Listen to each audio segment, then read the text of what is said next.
This series is viewer requested.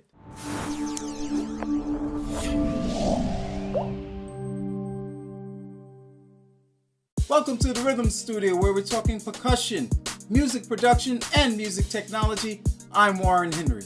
If you haven't done so already, please hit the subscribe button and the alert bell so that you can be notified when we release new videos. That said, this is going to be a quick one, so let's get into it. There is no shortage of YouTube videos on the topic of gain staging, and I've watched virtually all of them. And honestly, I could say only one video that I came across was comprehensive in the topic, but it was too long.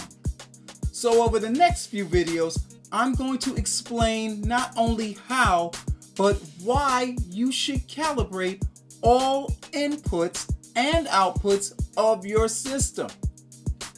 To fully appreciate the information I'm about to share, you need one very important piece of gear: a test tone oscillator. They come in at various prices, but I would suggest that you purchase the Behringer CT100. It's a test tone oscillator and a cable tester all wrapped up in a very affordable $29 package. You can get yours at Sweetwater. So, to the viewer who requested that I do a series on how to calibrate your mic pre, fasten your seatbelt, because next week it's wheels up, baby. We're getting deep into this thing. Thanks for watching.